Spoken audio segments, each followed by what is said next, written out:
Okay, great. We are on. My name is Itai. Joining me here today is also Moran.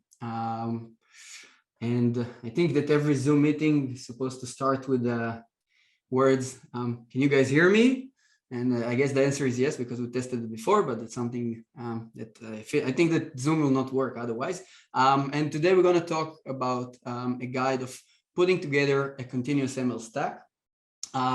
We'll be focusing mostly on the continuous training. We'll get to it in a bit. First of all, I want to thank you all for joining, and feel free to ask questions in the chat.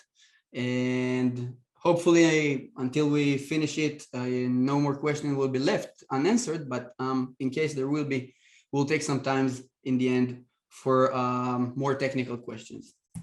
So you got an email with all the relevant information that you're gonna need. In case you don't stress, all good. I'll send a link to the notebook in a few minutes. But before we get to that, let's have a deeper conversation and some overview about what are we gonna present today and the workshop that we're actually gonna do. So a bit about us, Superwise, in case you didn't see. We're developing an observability platform for high-scale machine learning algorithms. Our focus is on the scaling part. So the way we see the future, or the way that the ML ecosystem is working towards, is an intense scale. So if up until now, a mid-sized company were able to get along with 20 or 25 or even 50 models in production, the way we see it and the way the entire economy goes is that more and more models will be automatically created if it's to a specific marketplace or a country or a new pattern and sub-segments, and many different ways that we can improve and get our data, our machine learning algorithms to be more robust and drive more value eventually. And this is where we're getting into the picture, help monitor and observe this entire scale of many different machine learning in algorithms in production. A bit about me: my name is Itai Ben Chaim. I'm an ML engineer in Superwise, doing also many other things alongside workshops and backend work and whatever comes in the way. We're a growing startup. I'm also a father, and up until 20 minutes ago, that's what's nice about the post-COVID workshops, is that up until 20 minutes ago, I was showering my 1.5-year-old daughter, and that's something that I don't know, I find very intriguing and fun. And also a husband, and I don't know, my passion and my guess my go-to would be end-to-end solutions for ML problems. And I heard a nice saying a few days ago that says, if you're struggling with deploying one model to production, then you're an ML engineer. But if you're struggling to deploy 1,000, then you're an MLOps. And I don't know, I felt like this was actually talking to me. So feel free afterwards, if you want to chat and talk about stuff regarding the rest of the MLOps ecosystem. I would be more than happy to have this conversation with you. So let's go and dive straight in. So before we're getting to the entire workshop and whatever, let's talk about some challenges that we're probably coping with every single day. I guess most of the audience in here are either data scientists or machine learning engineer or data engineering on the way to become ML engineers, or even just software people who had a few tries with ML and understood the differences or the change in the paradigm of monitoring these systems, right? Because if you will go to one of those common DevOps in these days, and you'll ask them, hey, how do you monitor your software, your microservices in production? How do you know if it's working as it's supposed to be? Then he'll tell you, hey, I got few alerts and I'm checking the functionality and I'm making sure that the exit code is different. If the exit code is different than 0, then I know that something went wrong. It's quite deterministic, actually. You can know from advance what's the threshold that you don't want to pass and you want to act upon. Exactly the same. If, I don't know, the CPU is above 80% or the memory went into swap, then you know that something went wrong and you need to act upon it, right? Increase the pods, roll out or do some changes in the code and so on and so on. When you get to ML-based products, ML-based software, then you're not testing functionality anymore. It's a bit of a black box, right? Because you want to know if the quality of the model is good, and by definition, that's not deterministic, it's stochastic, because the profile, the ongoing data profile is constantly changing, which means that just monitoring if the exit code is different than 0 doesn't mean that something is good or not. If we're going to get a distribution shift between production and training of KL distance of 2.34, is that good? Is that wrong? Do I need to act upon it?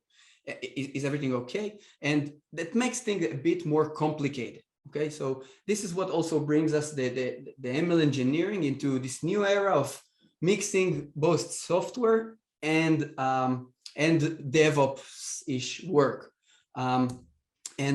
If we'll compare the two, Google went a few years ago and published a paper about the differences and the levels of maturity in organizations that are using ML-based products.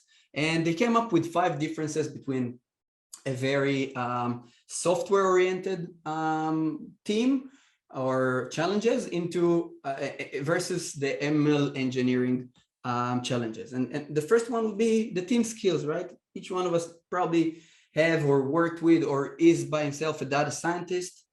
And the actual day-to-day work of a data scientist is mostly experimental oriented. He's doing many experiments, he's exploring his data, he's trying to understand changes between different models and hyperparameters and the way it's going to work, and writing the model, but he's not very focused on writing a production-ready microservice that will be robust enough for scale and will be able to log the correct logs whenever needed and will work efficiently, and so on and so on. The development is also different, because when you're developing a software, then you're focusing on doing it optimally, efficiently, and you're just running with the actual goals of your functions, of your development. While developing ML-based will need to have the ability to reproduce many experiments that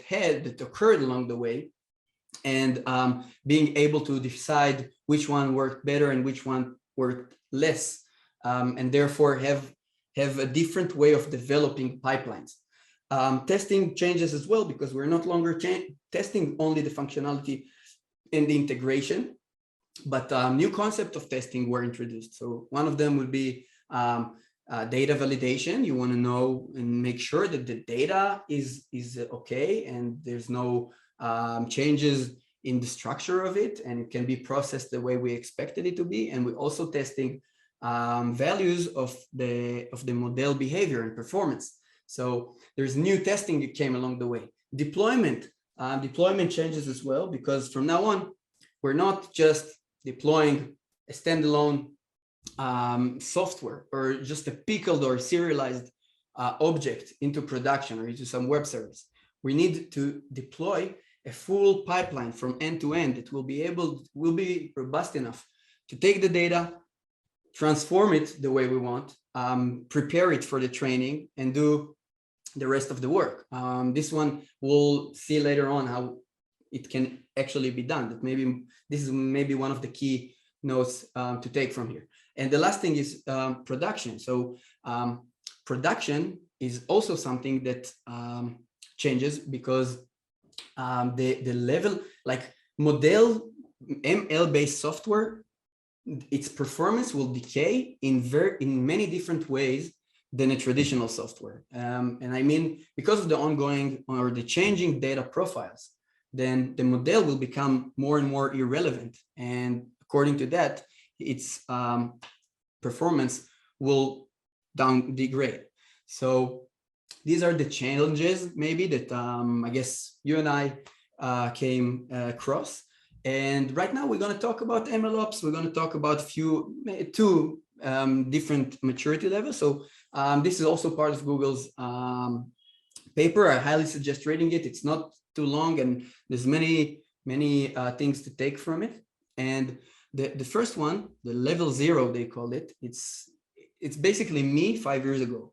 Okay, I was given a task in the company I was working for to develop a model that will predict the way that units in a chip design environment, components, we can call it components within a chip, will converge according to the tape out or according to the development process of the electric gates.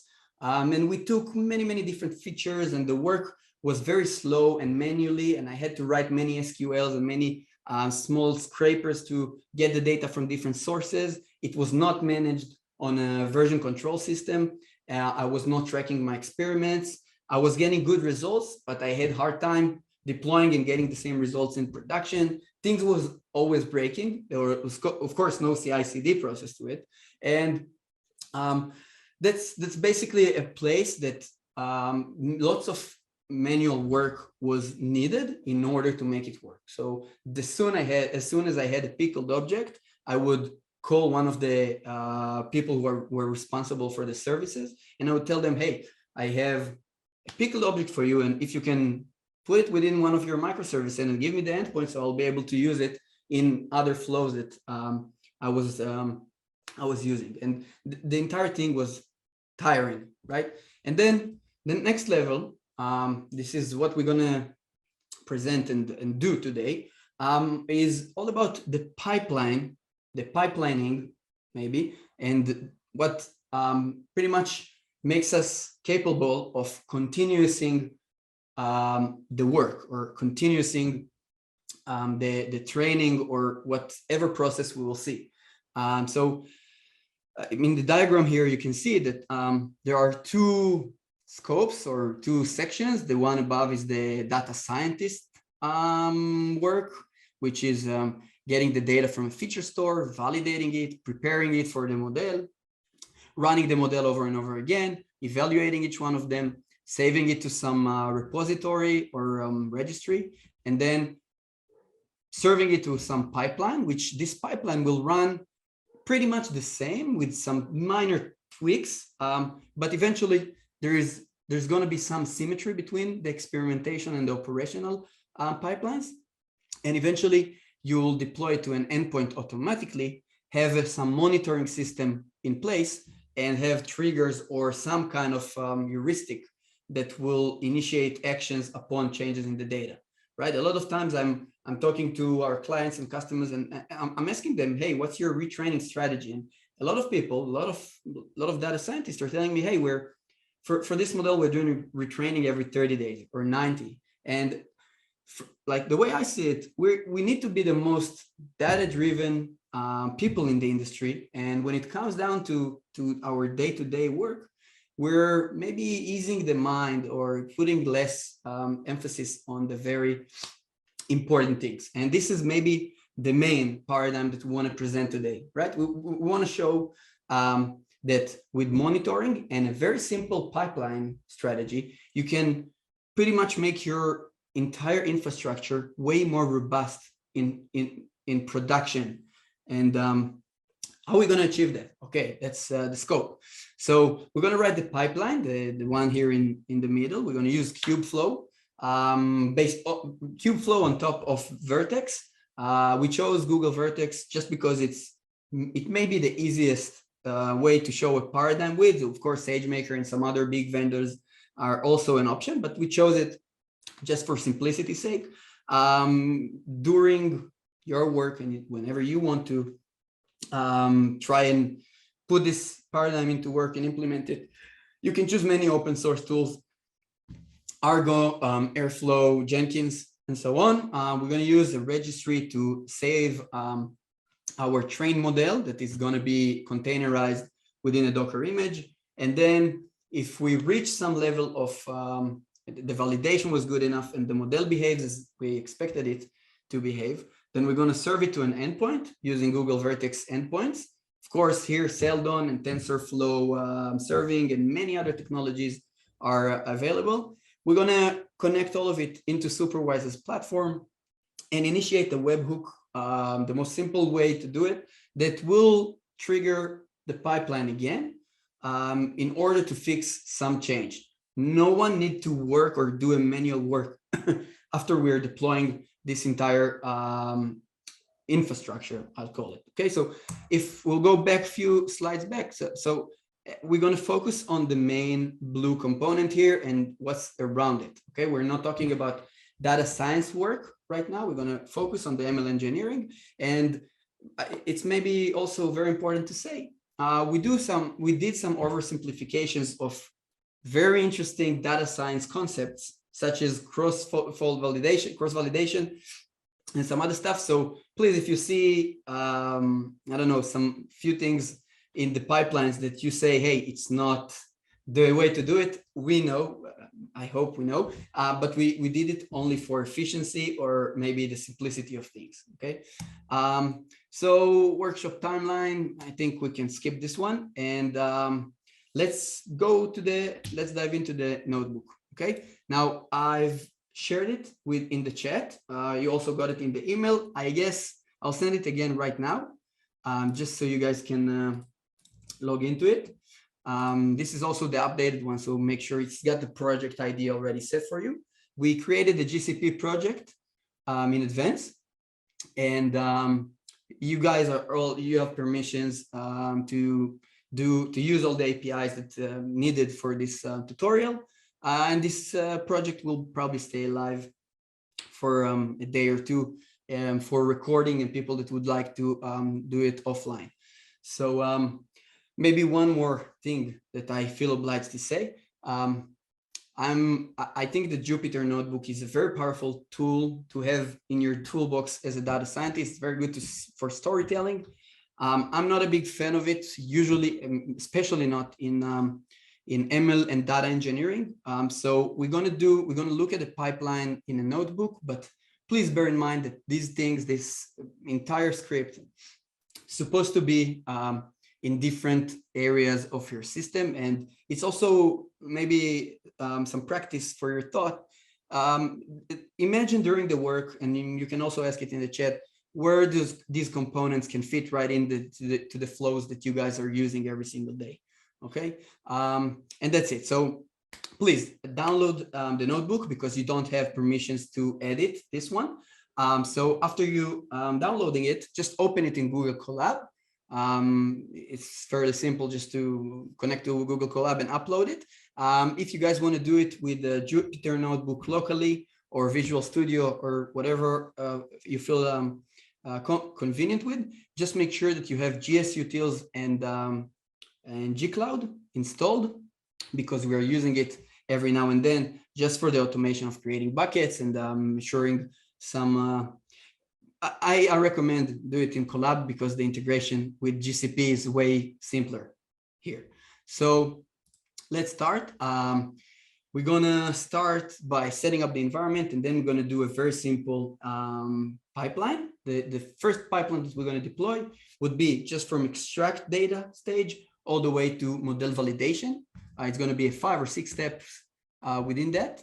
And this is primarily the side that the data scientists will be responsible for, because they know what data they need to extract. They know how to do the validation, creating the sklearn or the pipelines and the transformation that they need.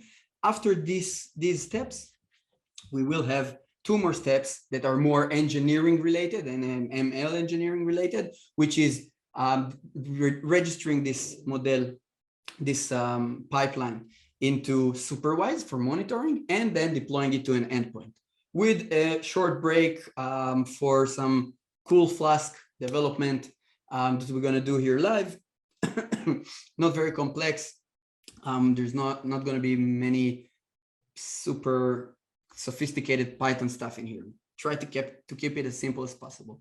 So setting up the environment, pretty simple. We're going to run this one. What Google Colab does in the background is allocating a VM for your use. And in case you're not going to run it in 20 or 25 minutes, I think it's being released. The memory is being released. So you need to run and start all over, sorry. Okay. And right now we're going to start by typing in our username. I want to see many people running it, okay? Because we will see who is running it and who is not, because we're going to create many pipelines. And don't worry about it. We got many credits from GCP. So let's stress test them and feel free to run it in parallel with me. So enter your username in lowercase because the endpoint will not allow you to use capital letters. Afterwards, the bucket name that we're going to create and work with, the region that we're going to work with GCP, project ID and project number. In case you guys are using your own company or your own project, just put the project ID and project number here. So I'm going to run this one. And then there's going to be an authentication coming up. It's going to ask you to sign in with your user, just to make sure that you have the relevant permissions. We used Terraform in advance to just grant all the people who signed in the relevant permission. But in case you're feeling, or you're not feeling, in case you're struggling and something is not working properly, feel free to look at it, look at the recording and contact us afterwards, and I'll be able to guide you through the process of the definition. So the next stage we're going to do is just config set the project I did to set in before, and we're going to run and create a new bucket. Okay, so gsutil is the Google storage util, MB is shortcut for make bucket, in a region we defined, and the bucket name. I guess according to your username, you will have different bucket names. Okay, so I do want to see many different buckets being created. Okay, and now we're going to make sure that we have the correct permissions to ls to list it, and we're going to do some installations. Now this installation might take a while. Meanwhile, let me show you like a good cooking show from the 90s. I prepared in advance a few pipelines that I already ran a few hours ago, and I just want to show you how a pipeline looks like, right? So I went into GCP, looked for Vertex, this nice dashboard came up, and this is the actual pipeline that we're going to run. We're going to have a step for loading the data. Soon enough, you're going to see what data we're going to use. It's going to output a data set, which is going to be the input of validate data. Afterwards, this validated data frame, which will make sure that there's no nulls and some other validations, will be sent to prepare data step. This is going to split it into 4. I guess you already know what function I'm going to use. X-train and Y-train, X-test and Y-test, while the X-train and Y-train are going to go to a train model component, which will output the serialized model or the serialized pipeline, sklearn pipeline, which going to go and fed into evaluate model, validate it, and then what we're going to have, these are the steps of the data science part, and afterwards we're going to have 2 more steps. I'll get to that in a bit. Now, I hope the installation is finished. That's perfect. Let's get rid of the output because it's now we have to restart the kernel in order to have all the libraries within reach. And something here that's optional, so you don't need to run it, you don't have permission to, but again, if you're using your own project, your own organization project in GCP, just run this because we need to enable few APIs in order to make this pipeline or notebook run. Now, we're going to need to redefine everything because we restarted the kernel, so I just copied it from the second cell, and I'm going to run it again. And right now we're going to start. That's it. GCP is ready. We can go ahead and work with it. The first 4 lines are quite obvious, and then there's 4 lines that I would like to quickly go over. So we're going to use the storage SDK and the AI platform. AI platform is what helps us use SDK commands to initiate work with Google Vertex. There's also Kubeflow, which we use few objects from. One of them is the compiler. It's going to take our pipeline, the code, the Python code that defines the pipeline. It's going to generate a JSON out of it. We're also going to use DSL, so it's a domain-specific language. I think that's the acronym. It's going to help us define some conditions. Component, pipeline, and the rest, you'll see it while we go through. So here I'm going to run the imports, and then I'm going to create my endpoint. Feel free, if you guys want to create your own endpoint, just change the name, make whatever endpoint you feel like.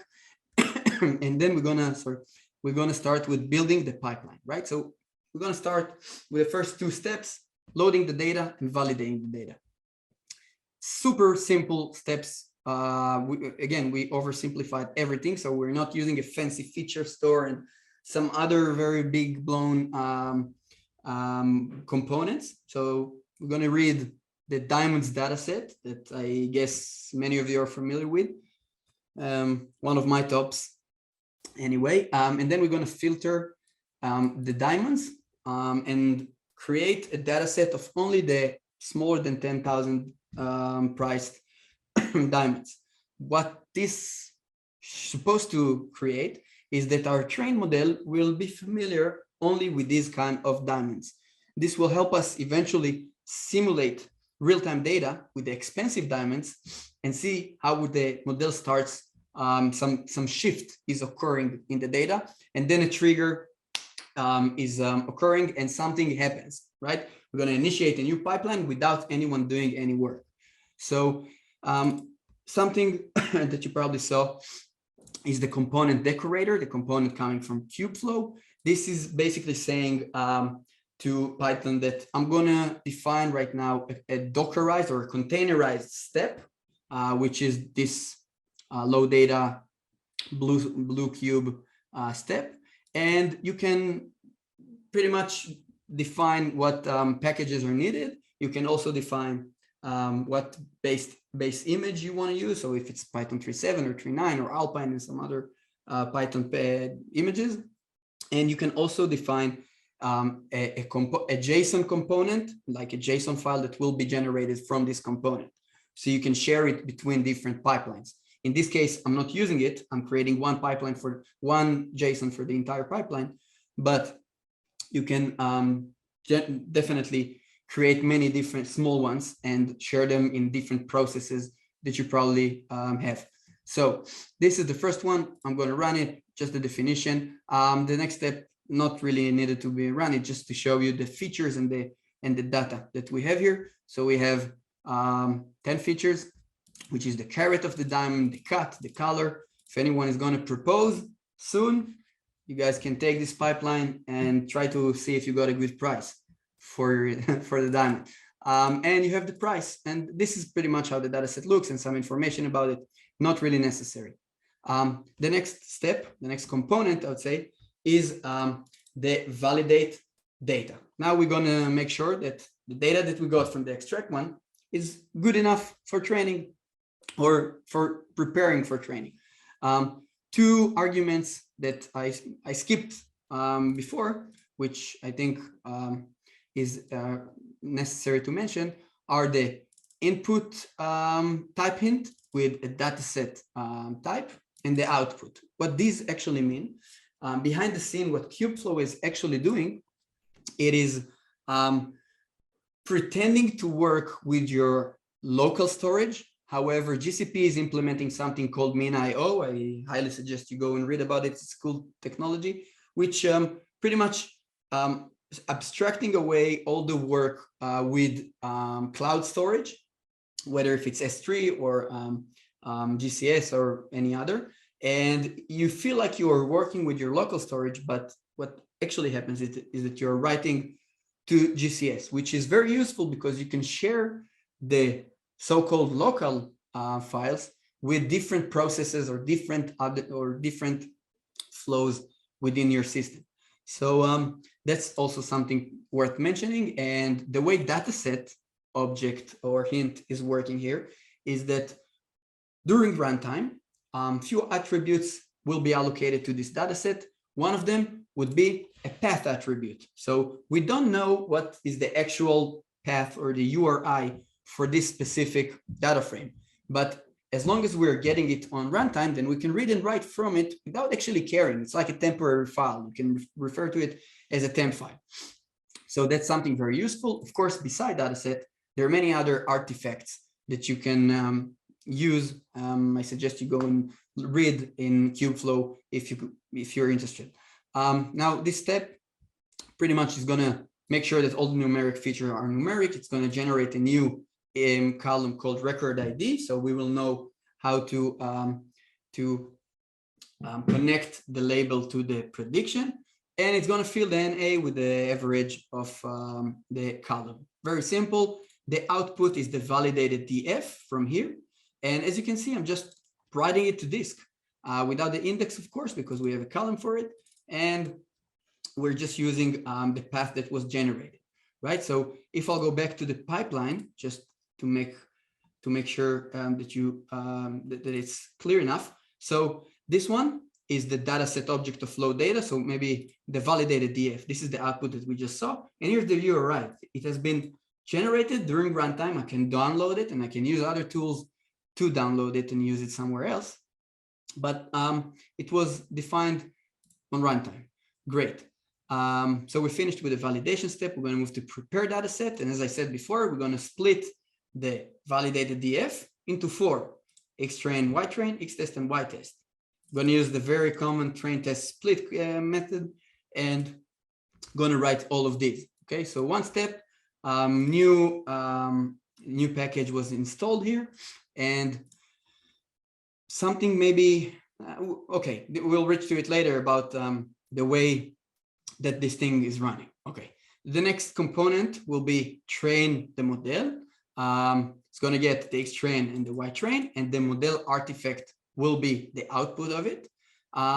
We're defining here a pipeline. Now, it's not a training serving pipeline like we're writing the Kubeflow one, but this is an sklearn pipeline that's gonna have some category encoding function and a simple imputer for the numeric columns. This thing is what I talked about before in the differences between software and DevOps and MLOps, that the deployment changes because we're not just deploying the random forest regressor. We also need to make sure that from each side, like before and maybe even after, there are a few steps that the data will always flow through. Okay, so this is a very useful technique. Now, as I said, the data science work is abstracted away here and oversimplified. We just chose the best or close to the best parameters, the hyperparameters for this specific model. We're going to use random forest regressor. It brings the best results on this specific data set. And the idea here is that we're going to use a very strong and robust model, but the data is not the actual, like it's not the entire data set. And this is what makes us, or makes the entire scenario as close to the real world as possible, right? Because we did everything we could from ML engineering and data science work. However, something happened in the real world and causes us some shift and errors, I'll say, or some distribution shifts. Okay, then we're going to create the pipeline, run a cross validation, and min the score. We're going to use only twofold. Of course, it's not very useful. And after that, we're going to save. So one thing maybe here, we're going to use joblib to serialize this object to the path. But in addition, this model artifact, which is different than data set, this is a model. It will also have another attribute called metadata. This is like a dictionary that you can add data to it, okay, and then use it later on. Now we're going to move on to the evaluation of the model. We're going to run this one. So we get the model artifact from before. We get the X test and the Y test from the validation of the data set.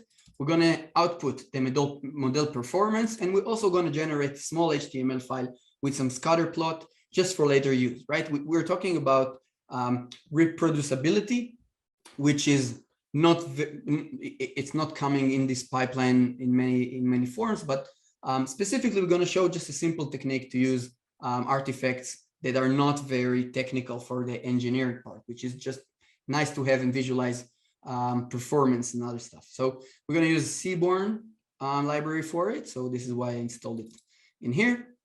reading the data and loading the serialized object. Look how simple it is to pass from one component to the other. We're going to calculate the root mean square error and the R2 of our model on the test set. And eventually we're going to write or encode the Seaborn into an HTML and write it, okay? Kubeflow on Vertex give us a very nice capability of actually visualizing within that dashboard that we saw. We're going to see it in a few seconds.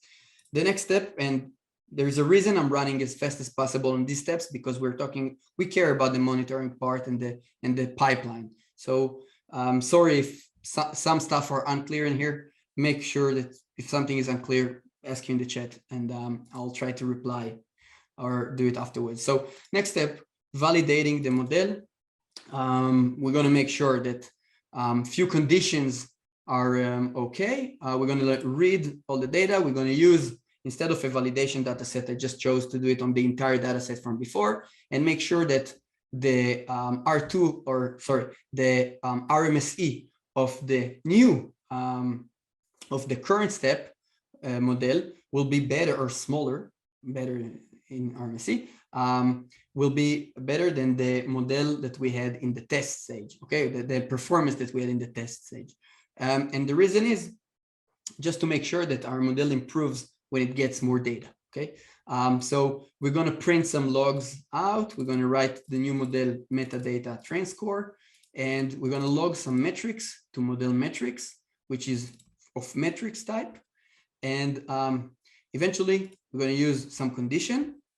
The condition that I chose here, the most simple one I came up with. I'm just making sure, like I said, that this model here will be better than the one before. Also, that the R2 score will be greater than 0.95, and the absolute error of the cross-validation mean would be less than 1,000. Now, that's not the best scenario. You guys can come up, I guess, with way better scenarios. For example, compare this the performance of this model with the one that's in production right now, and then define maybe to run some A/B testing, or maybe compare it to other baseline that you came up with. Now, Vertex is not working with Booleans like Kubeflow. Therefore, I used a tuple. This is why we're returning here a name tuple with output and a deploy param, which gets the string that I just chose here. Now, this is it for the definition of the components within the pipeline. Now let's get them all together, right? So we're going to use a new decorator called pipeline. It's going to get a name, description, and the root where all the work is going to save and read files from. And exactly like we saw before, we have the ML pipeline here. The first step we defined would be load the data, didn't get any arguments. And after this step is done, then raw data here will get all the outputs that was generated in the one before. So we can pass to validate data, the dataset output from this step, and so on and so on. And this is basically a code that defines the diagram that we saw before, okay? The training model will get the X train and the Y train, while evaluating the model we get the X test and Y test and the model artifact that came from the train model task. Okay, so maybe these names are not, I'm just thinking about it right now. It should have been row task, validated task, prepared task, and so on, like I did in this one. Okay, we're gonna run it. Nothing happens yet. And then we're going to execute it. We're going to use AI platform pipeline job to execute it. Just before that, we're going to use compiler compile in order to take this entire Python script that we just wrote and make a JSON out of it. And then we're going to run it. Perfect. Seems like it's running. And then just here, I put here the ls-lthr, which you can see that just now we got an ML pipeline file with the JSON, which shows us everything that we just executed. This is also very helpful for caching. So if we're going to change one of the first steps, then all the other steps, according to this JSON, will be ran again. In comparison to one of the late ones, and then the first steps would be cached. So I'm going to go to Vertex right now. I'm going to choose pipelines, and I'm going to look. The basic pipeline of Itai is running. Now, I wish I would have seen here more names. So feel free to run maybe today, maybe tomorrow, and use this pipeline. This pipeline will be the most basic one. And you can see what's basically happening right now is GCP is looking for compute or VM that it can allocate this step to. This is why it takes 54 seconds in comparison to running it locally, which will be just in a second or two. And this is why this the pipeline might take a while. Okay, the basic one will take 10 minutes, but again, we have cache in place, so it's going to run only once. Hopefully, if no bugs will occur. Great. Now we're going to move on to the next step. So until now, what do we have? Going back here. So we have, let me see if I can get it a bit bigger. No, it doesn't really work. Okay, so what we have here, we have the data extraction, data validation, preparation, training the model, evaluating it, and validating it. Now we're going to move on to the registering our model to Superwise. We're going to use Kubeflow pipelines as well to do so.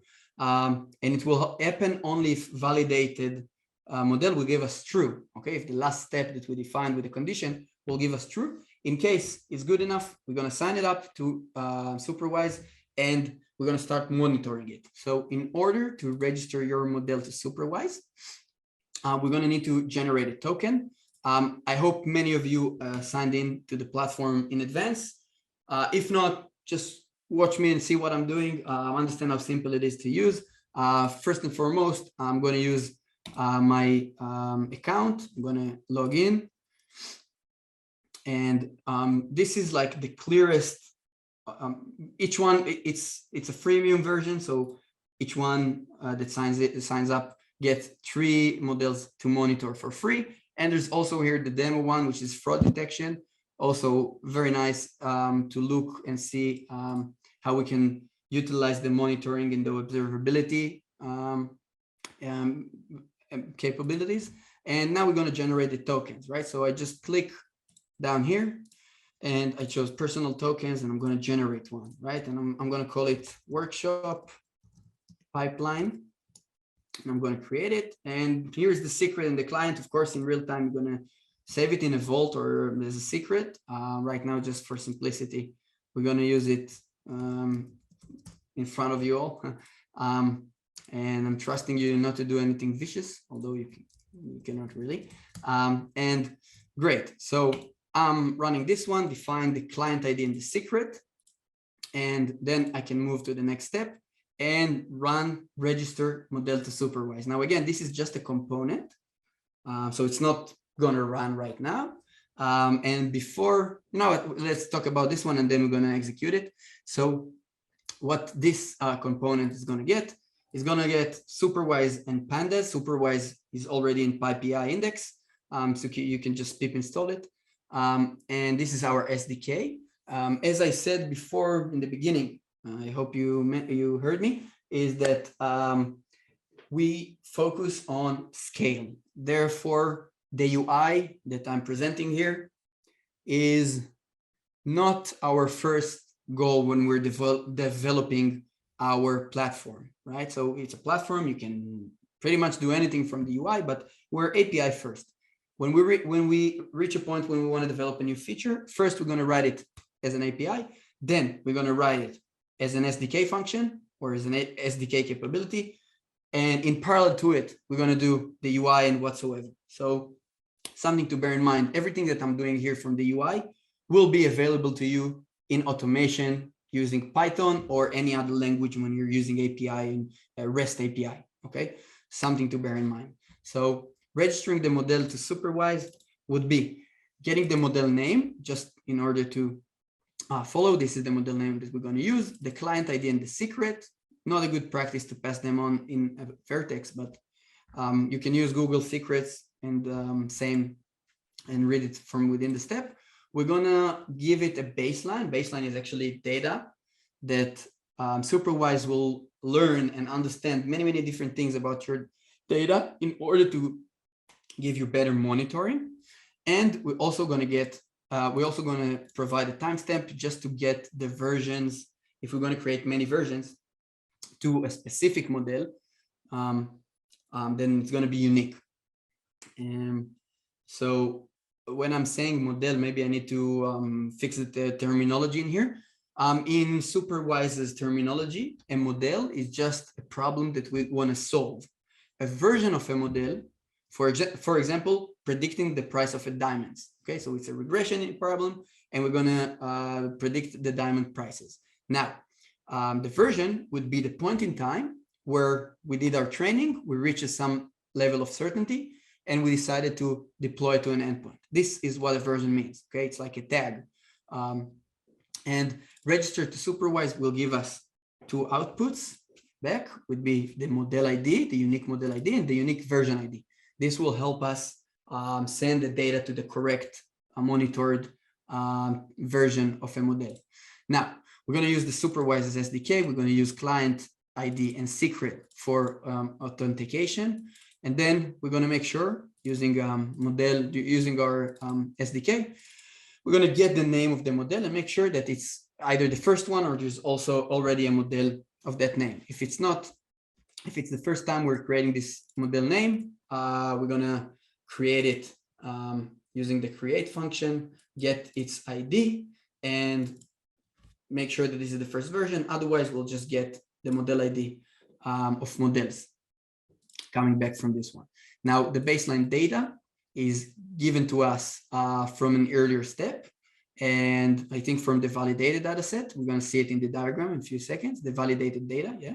And we're going to read it, and we're going to assign a new column to it, which will be the timestamp. And when I'm showing here a timestamp, usually if it's time series data, then this step is already there. But sometimes we want to create a new step which tells us when this record, this data point reaches our prediction service, okay? And this helps us understand ranges of times and seasonality and so on. So that's something important to have.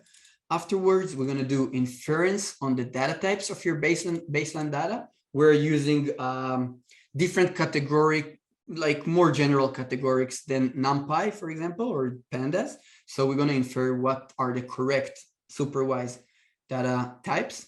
We're going to run a summarize function, which is highly important, by the way, because what it's actually doing in the background, it's async function. It's not going to block anything, but we're calculating many core statistics measurements on your data. One of the examples would be the feature importance and so on. And this also helps us monitor the model better. If this is not the first version, then we're just going to get all the version of this specific model and then create a new one. And therefore, and eventually we're going to create a new version and activate it. So when the version is activated, it is good enough to receive new data and also being monitored by policies. We'll see what policies are in a second. The pipeline will be exactly the same pipeline as it was before, with a new DSL, domain-specific language condition, which is the validated model output deploy, if you remember in advance, from before, sorry. And if, in case it is true, then we can move on to the next step, right? So I'm going to run this pipeline. I'm going to look and see what's the status here. So we reached our evaluate model, and I think it is safe enough to run it. And I'll execute it. Perfect. So now we can see that a new step came up, Superwise pipeline. And you see that all the steps that already that were cached and finished successfully are not going to run again. And right now it's in the evaluation model. Now, I think that's a good point to go and explore the diagram itself, the Kubeflow diagram. Let's see. Okay. So, I'm going to expand the artifacts in here, and we talked about the dataset types, but right now I want to show you some other ones. It still did not generate in here, so I'm just going to look in a different pipeline.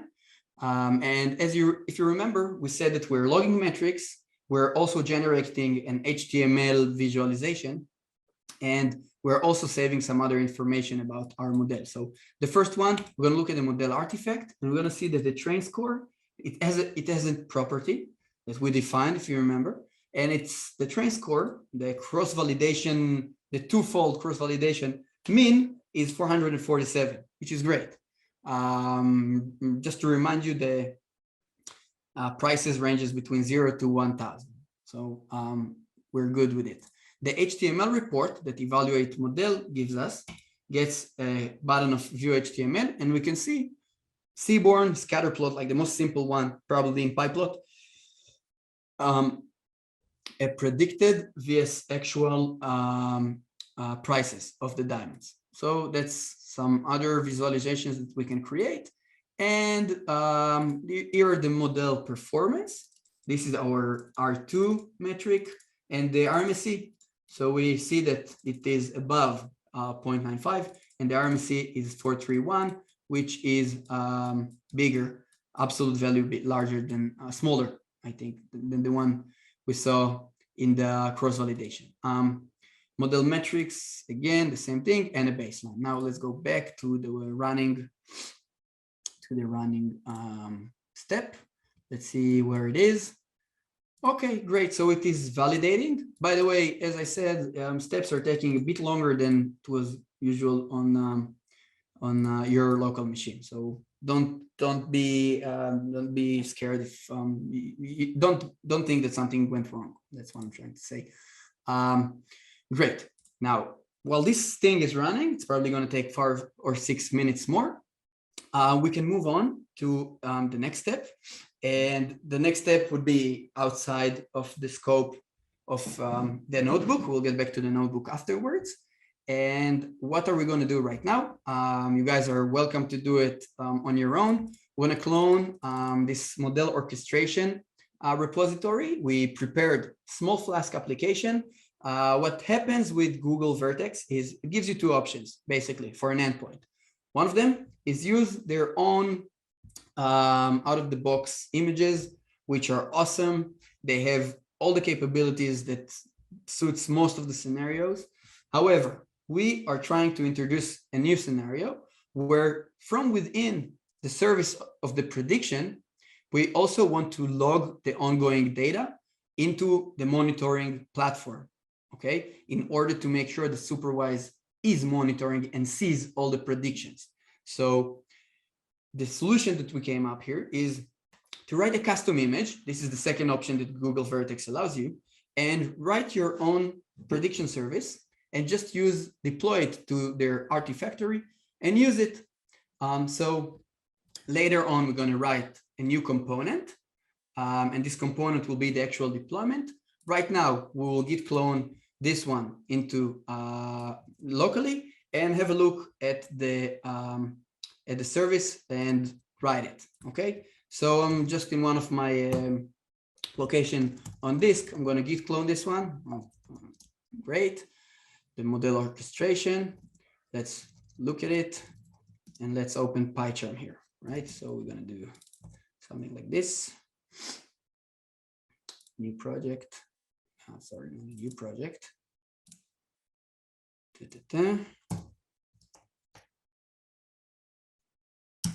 My go-to is Vim, but I think it's like exactly the opposite of a notebook. So opening code on Vim would probably be more overwhelming than useful. I'm going to do this one, Superwise model orchestration, and we're going to open this one.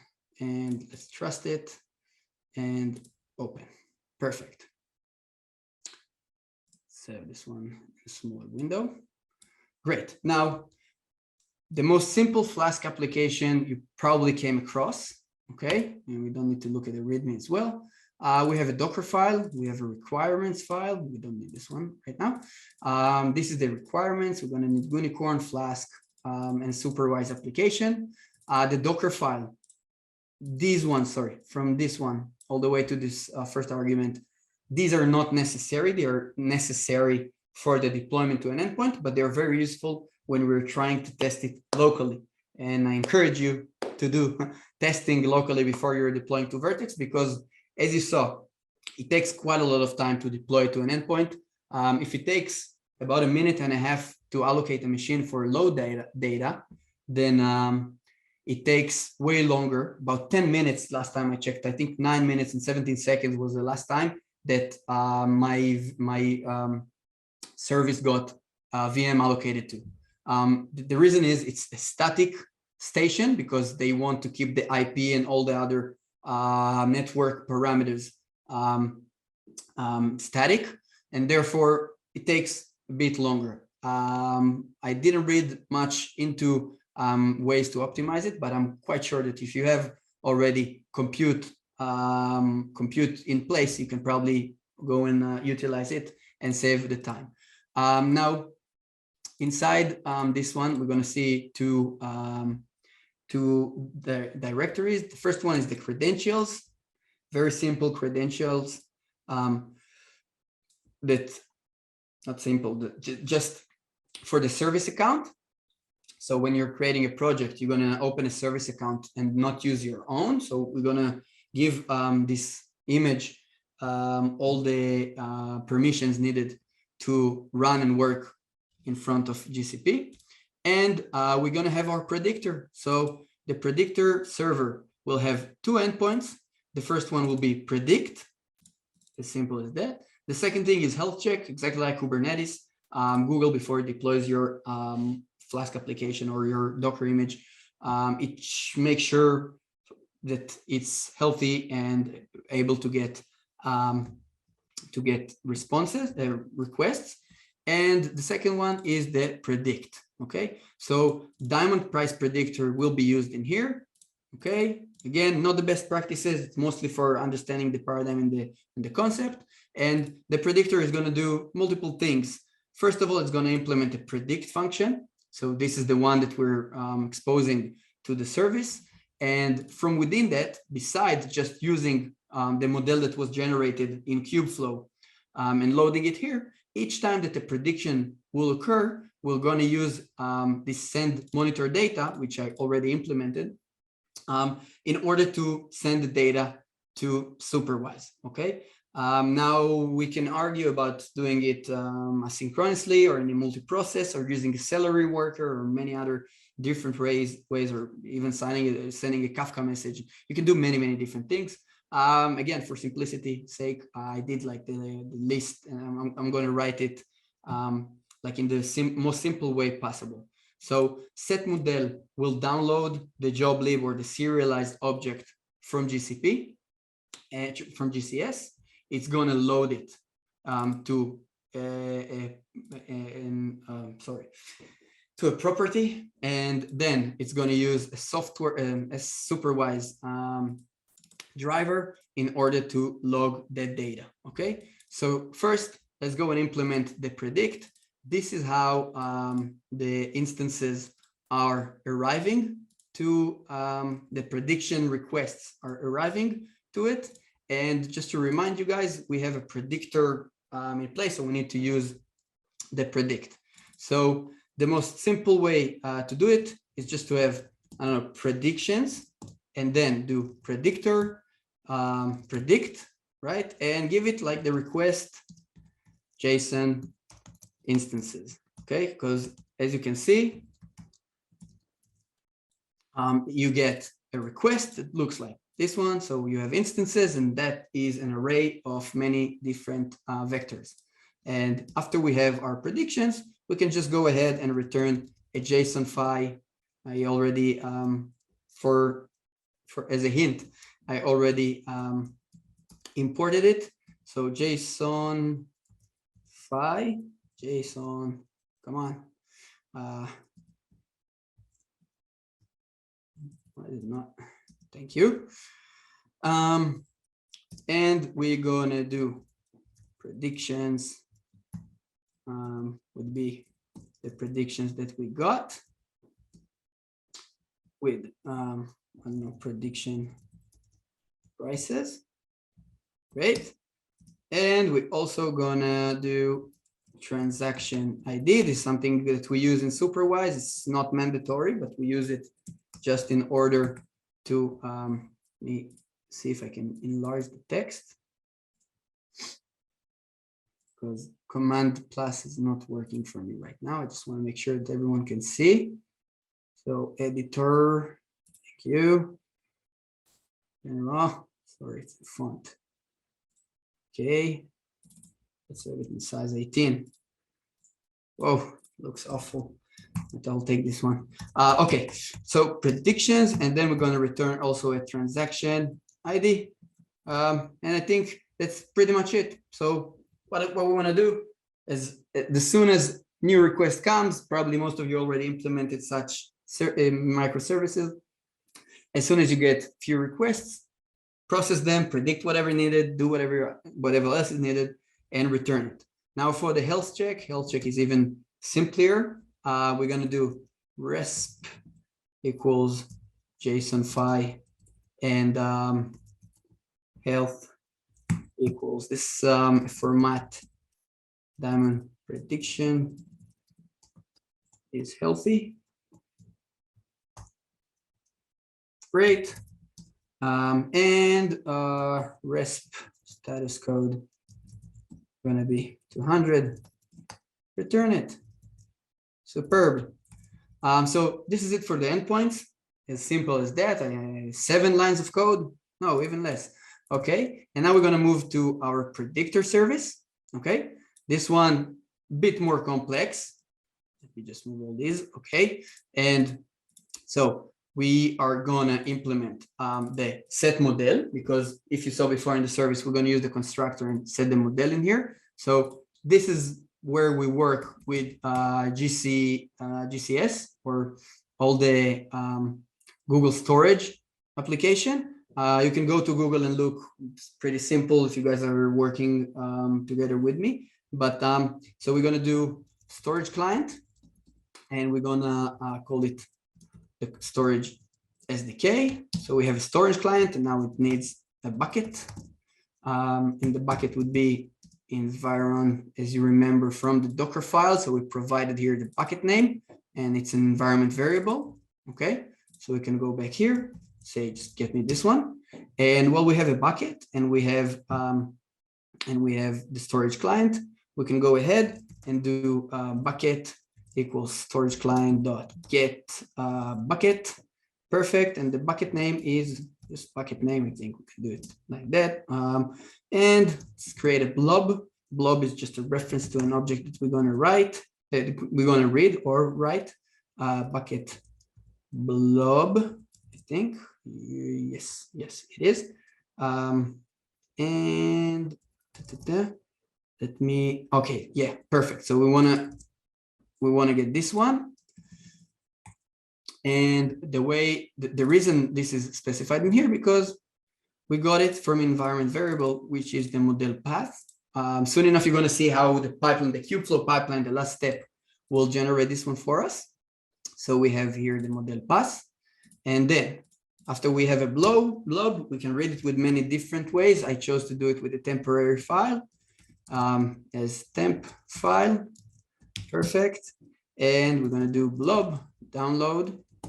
Let's have, yeah, the completion, download, but this is not a file. Download to file. I want to say that I'm not very happy with the Copilot, but sorry that yeah. So temp file, thank you. And then temp file 6.0, because we want to go to the beginning. And there we can load, use joblib to load temp file. Perfect. And when this context finishes, we have, let's print something, maybe something goes wrong. We loaded the model. Perfect. And let's return it. Great. So when this function will run, it's going to create the blob, going to read into a temporary file and load the model that we're going to use. The last thing that we have to implement is the predict.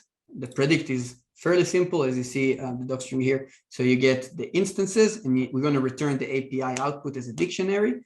So we're going to create a data frame because I feel most comfortable input df working with data frames. It's not mandatory, but again, simplicity. So we have an input df, and then we're gonna create a new. So if you remember, we are not getting a vector with prediction. We need to add a new column to it. So it's this one, and it's gonna equal self model. No, self model dot predict input data frame. Perfect. We're going to have a new column with the prediction that we wanted, and then we need to log the data into Superwise. Okay, so send monitor data, and we're going to send the input data frame, because if we're going to look up here, it's going to get the predictions, the input data frame that we just added, and I don't want to send only the prediction. Well, let's just send all the production data, so Superwise will be able to follow and generate some other nice trends and KPIs and so on. And eventually API output would be, thank you for nothing, like we did in here. So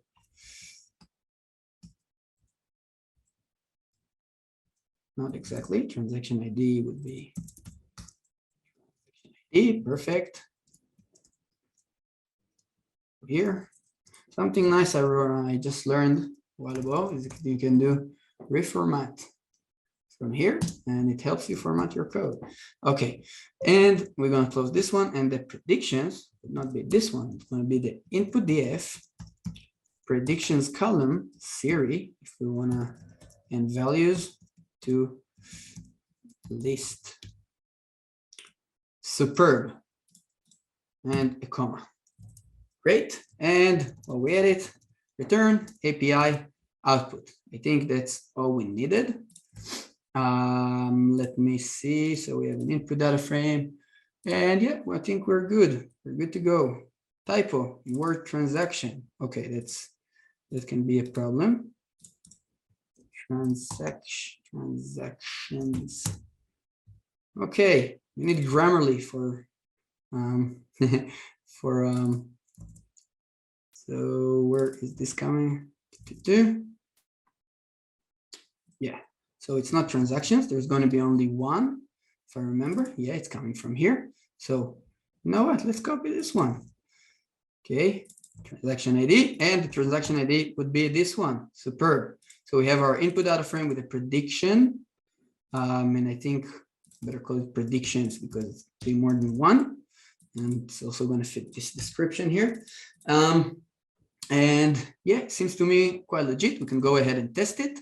Now, something to bear in mind, as I said before, we're going to need credentials in order to even to read the data from GCS. The way I'm doing it is just opening a terminal. I created one in advance, and I'm going to do the following. So we, first and foremost, we need the service account key file. So I already created here a resource directory with this one, and I'm going to copy it into our repository creds.json. Let's look at the, yeah, perfect. So we changed 3 files, the credentials, the service, and the server.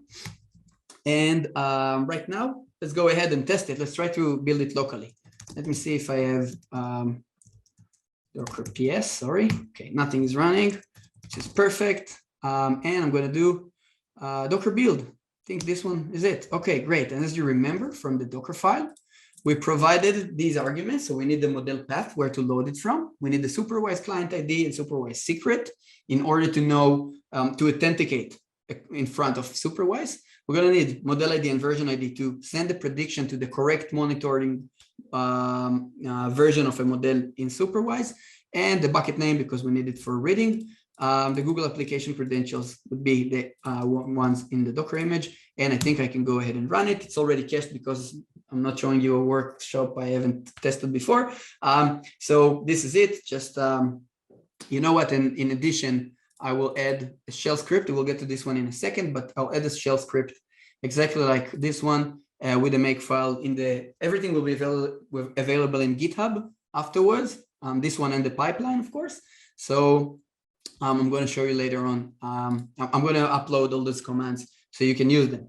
So I just passed all the build arguments in here, and now I can do Docker run and map the same port to the same port. This is also the same port that GCP would expect me to listen to. And let's run this one. Okay, so I already have something mapped to it. This is why I did Docker PS, Docker RM on this one. Perfect. Let's run this. Great. Docker logs. Look in this one. Okay, so we have an error, which is storage client. It's not callable. Okay, that's nice. Okay, let's go here. So this one, what am I missing? Can open, let's open here the storage. Aha, I know what I'm missing. .c, see if it, yay. Okay, so just a capital letter client. So we're going to change this one, go back. And this is the reason, you see, if you would have just, if I would have just deployed it to the repository, it would have taken 10 minutes to figure out this small step. So first and foremost, let's get rid of the containers we just created and build it again. Take a second. Now, I'm going to run it. Docker logs. Good. RAM. Great. Seems like it is working. Let's test it a few more times. Of course, we can, I don't know, do some CURL and send. Yeah, these are from, yeah. So we'll skip this one. I already tested it. It's still alive. Docker image. Let's do kind of like this. Docker RM. Get rid of it because I don't want it running in the background here. And to keep K minus F. Okay, dead. Perfect. So we have a Docker image ready to be deployed to an Artifactory. Now I went ahead before and I created using GCP. I created a repository for storage. So it's called artifact registry. And you can choose many types. What do you want to keep here, right? You can keep here models and packages and whatever you want. I use the Docker Hub, the Docker registry, and I created this repo. And then you see that there's already image that I deployed in advance a few days ago. And then we can go ahead, go back here and look in this script, right? So we're going to use the repository that I just showed you with the project ID and the region, and we're going to call this image diamonds predictor. That's all we're going to need. And we can go back to our shell and do source build and push. Let's run it. So it's going to build it. Of course, it's already cached as well. So just a few tweaks. 105 kilobytes will be uploaded, and afterwards it will be pushed and we will be able to use it in our flow. At this point, we have a Flask application. We have a pipeline that created a model in Superwise. We're going to look at it in a few minutes, and we can go ahead and look in the final step of the pipeline, okay, of the training serving pipeline. Now I'm going to go back to Vertex and make sure that the Superwise step finished successfully and nothing went wrong. Looks nice.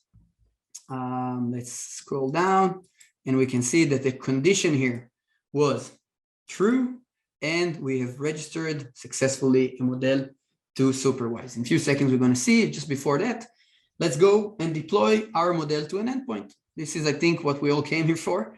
So we're going to use the component decorator again. Feels like years passed since I introduced you to this component thing. It feels like time goes.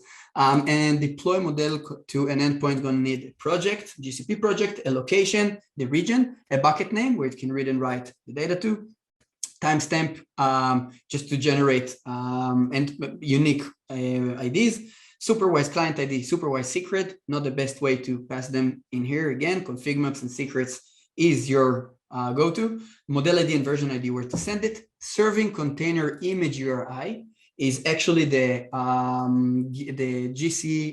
artifact registry, the Google artifact registry repository, and image and latest, like the last image that we uploaded. And then we're gonna input the model that we want to deploy and send. We'll see why in a few seconds. And the output would be just the information about the vertex model. Okay, you'll see why I used it. Now I'm going to run this one just to generate it. So we're going to do, let me just run it before, because it can take a while, as I said. The pipeline is exactly the same, and I'm going to run it, and then we can go over the code. So yeah, it seems like it is running. That's perfect. Let's go back. So deploy the model to an endpoint. We're going to use the AI platform SDK. So right now we need to install it in this containerized environment as well. It's not enough that we have an import of it in the beginning. There's going to be a create endpoint function, exactly the same function that we had for Superwise. Make sure that if this endpoint has not been created before, then please create it and then serve a model to it. So there is a differentiation when in Google Vertex between models and endpoints. So you can send many models into one endpoint. We'll see why in a few minutes. We're going to filter it by name and so on. In case there's larger than one, take the most recent one. And if it is the first one, just create a new endpoint, okay, with the display name, project, and location. Upload the model to GCS is why we needed a model as an input. We needed a model that we trained and validated, and we want to upload it into a new place. We don't want to just keep it in the pipeline's temporary areas. We just want to create some artifactory of our own based on storage, just in order to reproduce or change models in the future if needed, and keep a record of all the artifacts. Something to keep in mind when talking about ensemble learning. Sometimes if you are misusing or misdefining a data type and you're taking a numeric or a continuous feature and you're defining it as a category, then the model, the actual serialized object, can grow to huge sizes, okay, depending on your data and so on. So when working with ensemble learning and random forest and gradient boost, gradient boost and so on, please be cautious when defining features. Okay, that's irrelevant comment to our talk today. Now, we're going to upload the model. We're going to create an endpoint. We're going to upload our model with a timestamp as a job lib to the model path that is going to be generated during the run. We're going to upload the model using the following parameters, and this is very important. So please stay with me. The display name, less important. The serving container image URI, it's something that we're gonna provide to this step. We're gonna tell it on which port it should listen. It can be an array if you're gonna do multiple functions on different ports. Health route is what we defined in our endpoint. I think I ran too quick and didn't show you, but if we go back here and we're gonna look at the server. So we defined diamonds v1 and we created diamonds v1 predict. So exactly the same, diamond v1 predict, and then all the environment variables. This is why in the Docker file we don't really need to specify all of them, and it was used just for the local testing. In this case, we're going to provide the model path and bucket name, client ID, and all the Superwise parameters. Eventually, we're going to run model deploy. Model deploy is going to specify the machine type.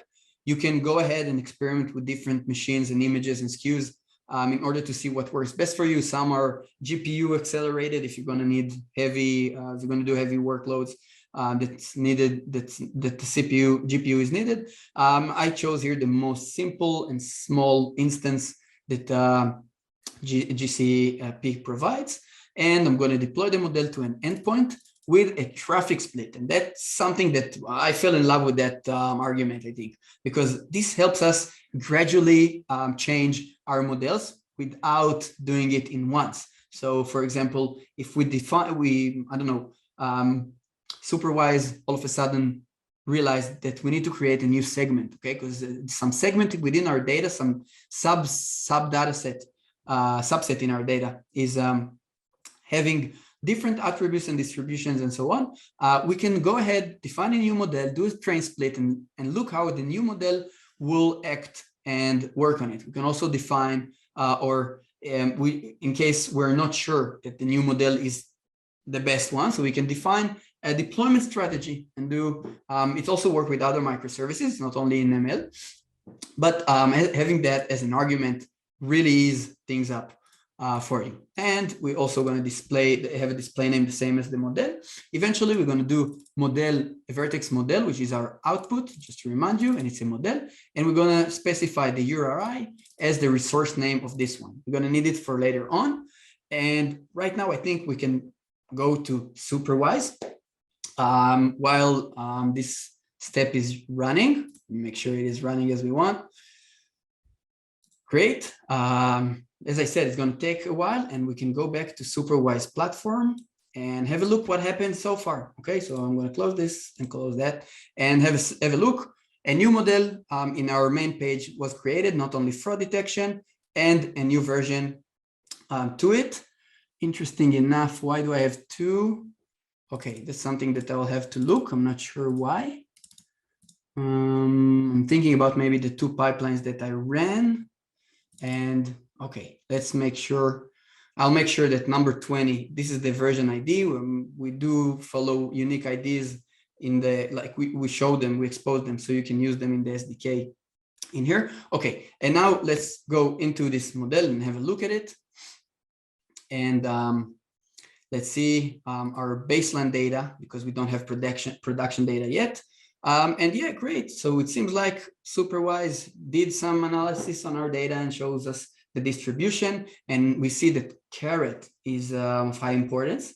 And we see that price is a label, so it has no importance. And I think we can also see predictions in here. And because it is the prediction value, it's not, and the rest are features. So that's great, understood on its own. Trends are not necessary right now. We're going to create them later on. And right now, let's go ahead and create our first monitoring policy. Of course, we can do it from the SDK. Just for simplicity's sake, I'm going to show it from the UI. So it can also be done from here. Adding a policy, we're going to choose from the templates that we already provide. Of course, you can build your own. And we're going to do feature stability because, as I said, we're going to try and send a lot of data. And it's going to create a feature stability because we're going to do the expensive diamonds, which of course has different features too. So we're going to do a metric shift, and the threshold setting will be automatic. We'll let Superwise choose it for us. And so yeah, as simple as that. Let's use this template. We call it trigger pipeline policy. Okay, just trigger pipeline. Perfect. Okay, sorry, I forgot. So let's add a new integration. That's important. So we want something to happen when the policy or the monitoring discovers some event or some change in the feature stability. So you can define notification. I think the most useful one is the webhook, of course. And what's going to be the URI of that webhook? So I'm going to close this one just for a second. I went ahead again before, and I created the cloud function exactly like Lambda. There are cloud functions here. And this thing comes handy just to prove the point of, usually in your system, you're going to have many microservices doing many different stuff. And one of them will probably be suitable for having an endpoint to trigger a new pipeline. Okay, maybe it's your pipeline manager, maybe it's one of your prediction overview or the data extraction or wherever you find fit. And I just chose a very simple source code. This source code is going to do just this. Okay, this is the entry point, and it's going to read from GCS a JSON file, which I created in advance. The only change between this JSON file and the one that we generated is that the extract data step will not have the line that filters only the less than 10,000 USD price diamonds. Okay, so we're gonna retrain. We're gonna do a retraining on the entire data set, which will help us realize that the new data that came which will probably make our model more robust to the new data that we're going to simulate. We'll reach the simulation part in a bit. And then exactly like we saw in the pipeline, we're going to do an init for the AI platform. We're going to create a pipeline job using this one. We're going to call it incident triggered ML pipeline, and we're going to submit it. I also created here a requirements text. Everything is done from within the dashboards of GCP. You can also do it within automation, but this is not the way to go if you ask me. Like you can create a Lambda, but you will need service with your flexibility in it. And this is the trigger actually. So we can go ahead and copy it, go back to Superwise, create a new integration, add this new integration, and copy it here. Now the integration test will be trigger retraining.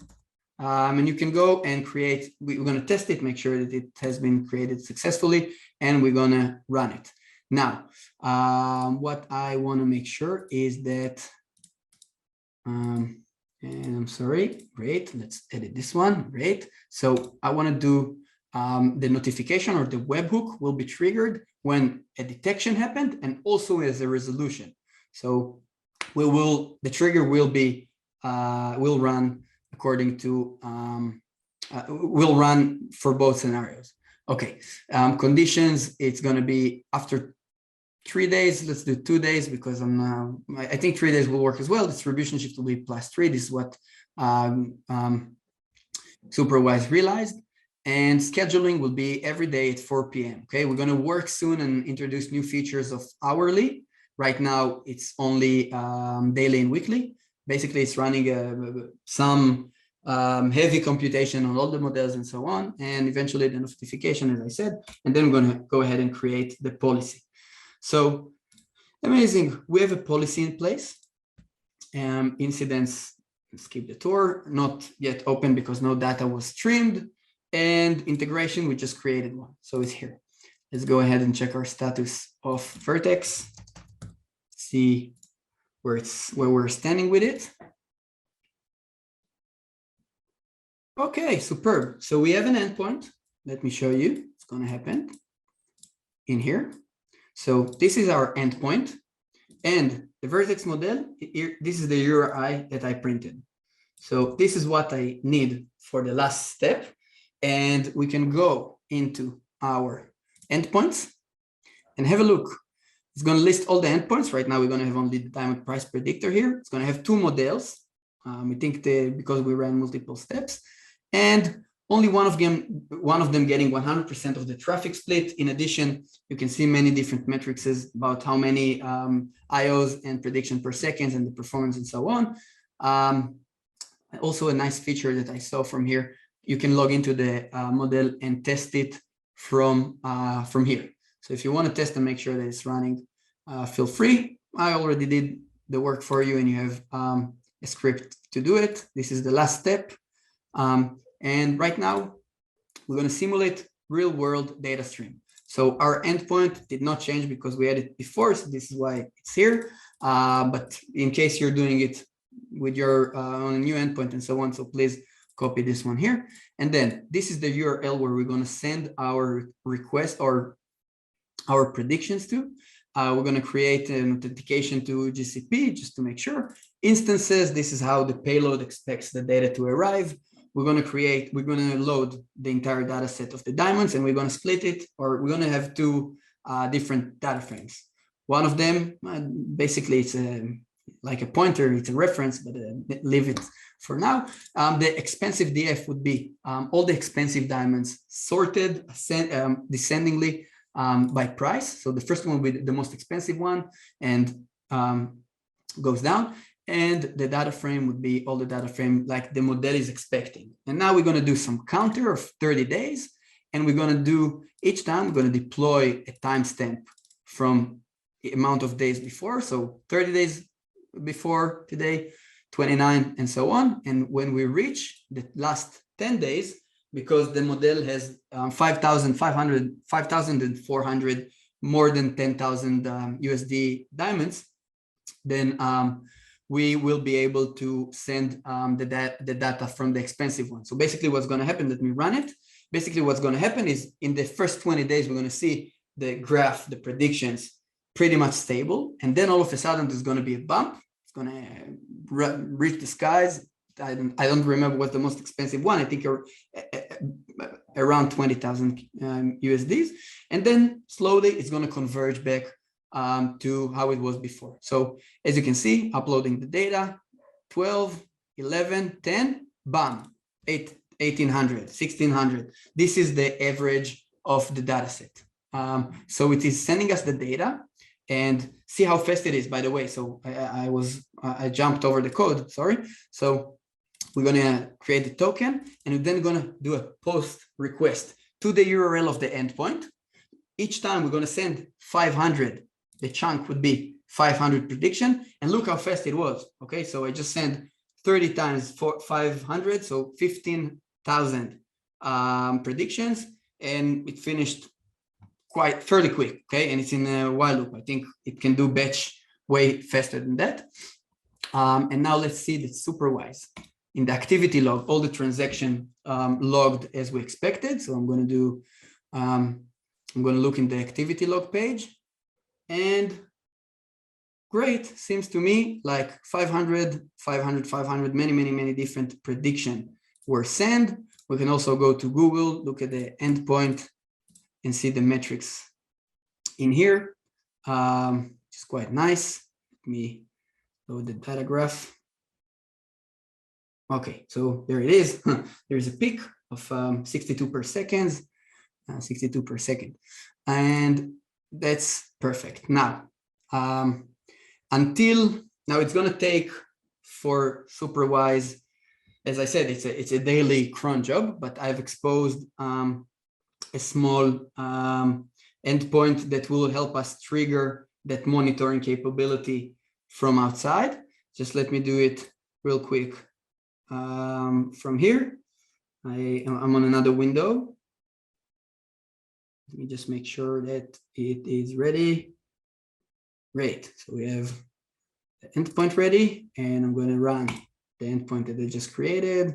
It's not going to give me any output. Perfect. So I triggered the policy to run right now on the data, and it's going to take a few minutes, and let's go ahead and look what Superwise make out of these predictions, right? So first of all, we're not going to look at baseline anymore. We're going to look on the production data of the last 30 days.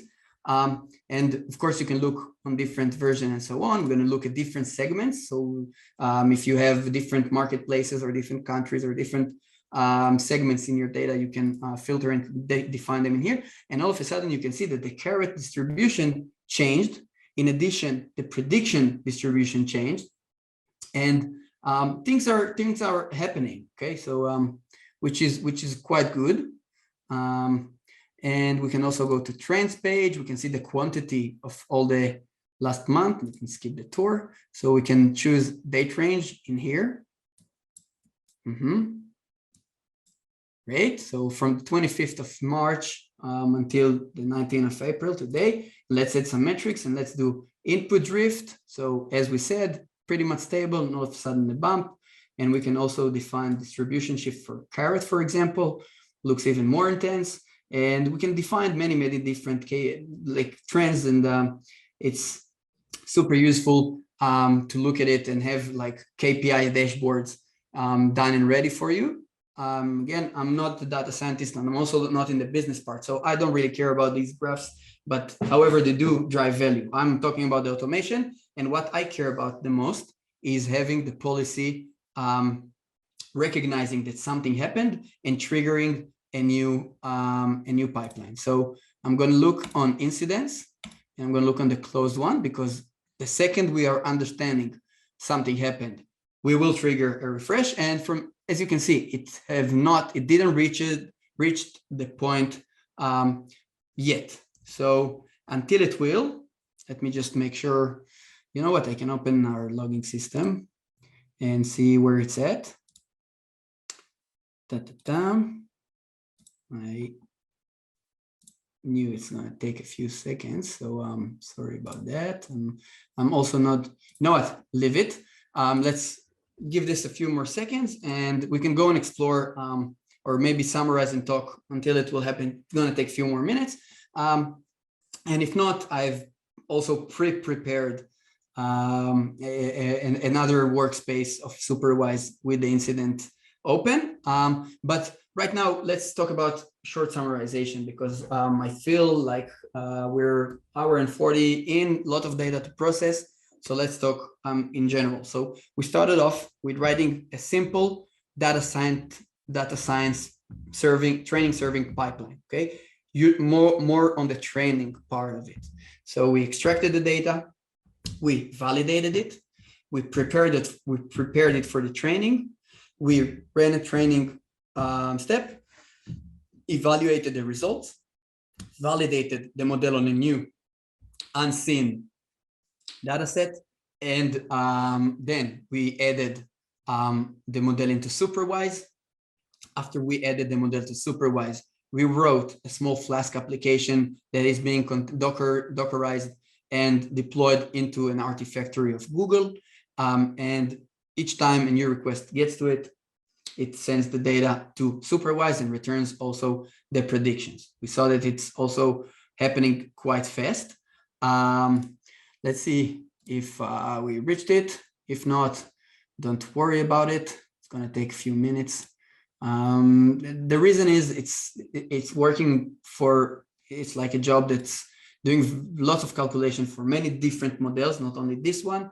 And until it will reach this point, it will take a few seconds. So I'm going to go back to one of my other workspaces where I prepared this diagram, where I prepared this workshop for. And I think it's maybe a lesson learned from this workflow to have everything in place in advance. And we're going to look the same exactly like before, same ID, same everything, diamond price predictor. And I'm going to look at incidents, and I'm going to look at the closed ones. And you can see that this is how it's supposed to look like. Let's increase it like that. And it will take a while and it will get there. We'll see it afterwards. But this is what Superwise understood on its own. It didn't need me to define which features to monitor. I just told him, understand it on your own. I didn't create any dashboard or fancy visualization. I just told him, hey, just monitor this model, make sure that the features are stable, and in case they're not, please create an incident, trigger some pipeline, and report me. You can create, I don't know, notification via Slack or an email, and let me know that something is happening. Okay. In addition, while it's doing so, a new pipeline will be triggered, and a new pipeline called retraining will occur. So this is how it's going to look like. The quantity here is 26,500. Each day it's 500, 500, 500. And this is how it's supposed to look like. In addition, you have the demo one, which is the fraud detection. You can also go and look at it. Okay, so this is on a longer scale and longer timeline, and it shows. The final step is to actually show the triggering. And this is where I want to save some time and have it running, to leave about 15 minutes for questions or consultations or whatever you guys want to do in the chat. And let me check what's happening in Vertex. I'm going to go, I'm going to go to this one, and let's go to cloud functions. Maybe that's also something worth mentioning, is that while all the big vendors tools are very fast to drive and get value and impact from, and they're very straightforward and understandable, it gets quite frustrating to debug problems, and you don't have this flexibility of just logging into some pod, opening a shell on it and just starting to play around and see what's going on. I mean, here you need to work with other components in order to understand what's your issue. So that's maybe also a lesson to learn. And let me see, I just did a post. So post on a blob, cloud blob, seems to me legit. Let me see, maybe.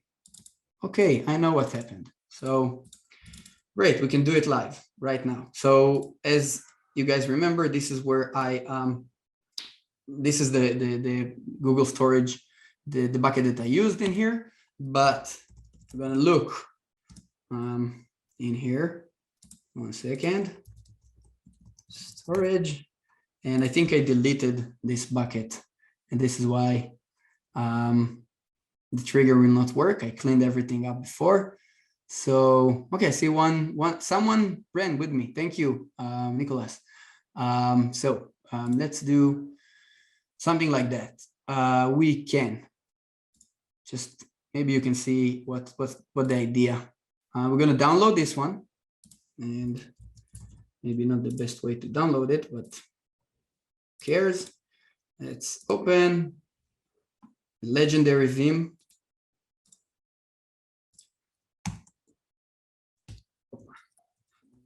What I meant. Thank you. Thank you. We're gonna print everything in here. And thank you, Steve. I see you here. Bugs. Someone told me when I was a long time ago, learn to love your bugs, because that's what makes you a good engineer. So then we're going to look into 10,000 string. And if you can see, everything is super messed up in here. And I don't encourage you to actually edit those unless you really figured out how all this syntax looks like. But in this case, I'm just going to remove one line from this entire pipeline. I'm just going to remove the filtering of the 10,000 and make sure that the indent is good enough. And I'm going to save it. Thank you very much. And okay, so let's move one. And we're going to call it full pipeline JSON. And let's go and upload it. And we're going to do it in Itai bucket, and let's upload it here. Again, now you can use a GSUtil, you can use whatever you feel like. I'm using like the most simple one. Let's go to my tilde, and we called it full pipeline JSON, and let's upload it. And now it's going to take probably a minute until, so what we want to do is have this one, go back to our trigger pipeline, change the pipeline route.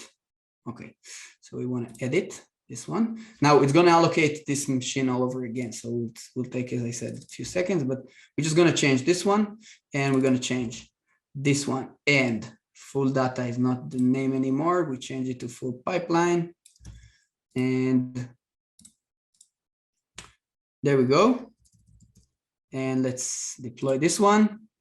And great, it's going to upload it. It's going to do it again. And then in addition, we can go back to Superwise. Let's go to our production, the one that we did a workshop on, and not the one I did in advance. So it's this one. And 1 second. And we're going to look at incidents. I want to see it in here, closed. Superb. So here it is. As I said, it's going to take a few minutes, but Superwise ran, it understood there is an issue, and then it triggered a pipeline.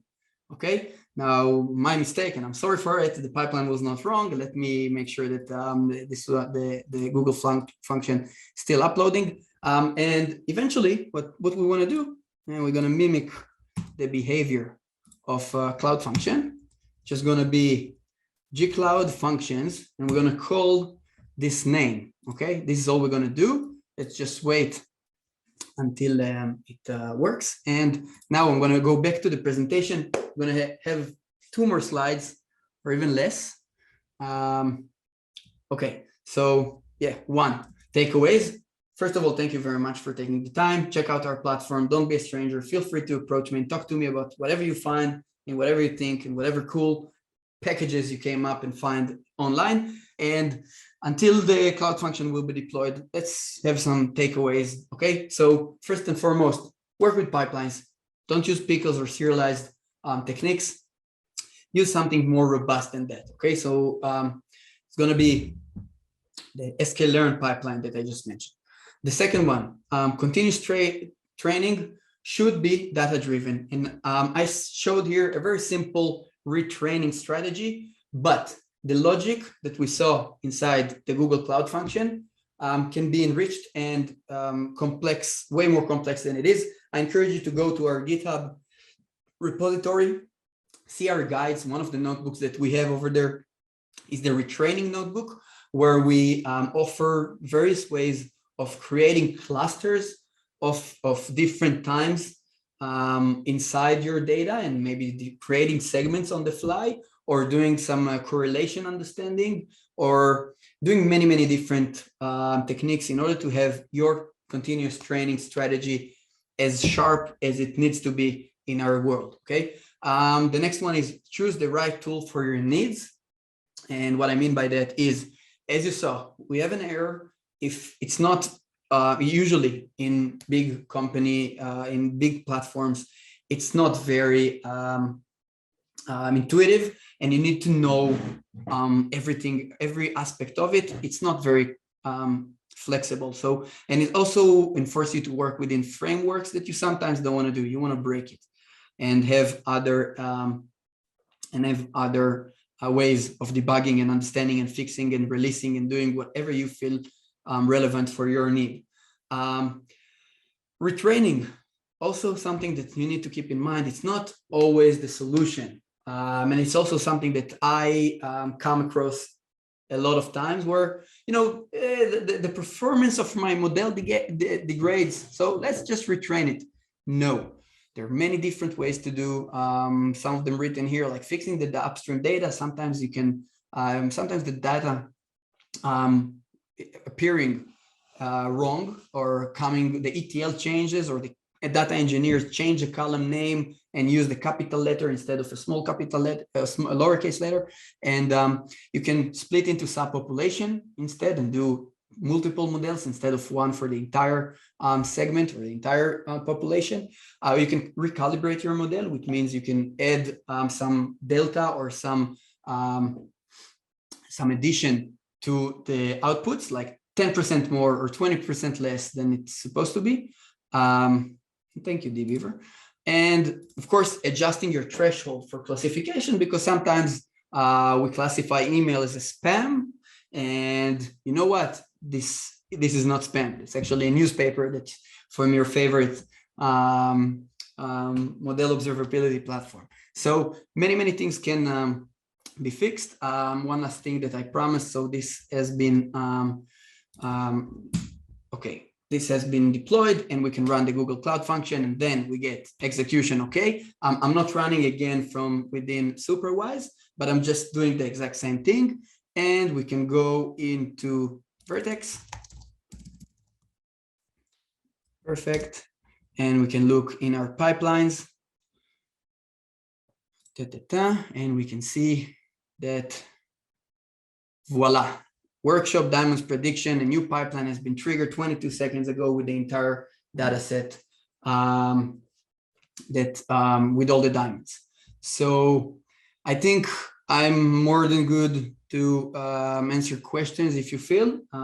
There's going to be a blog with about this workshop with many more information about setting up the project in GCP and doing some more stuff in the Flask application, and some nice additions, more about Kubeflow as well. So feel free to look it up. We'll probably communicate it to you. Thank you very much for taking the time. Thank you for staying with us that late today. It will be great if you would be able to answer us. We're going to do this workshop with new additions in the future, and it will be nice to know if you guys are interested in having feature store or an open source pipeline technology, or using data tagging systems like DVC and experiment tracking and so on. You know, the ecosystem is growing and it's amazing. And that's it. Thank you very much, guys. I see that there are no more questions here in the chat. So have an amazing rest of the day. And we're Superwise. Thank you.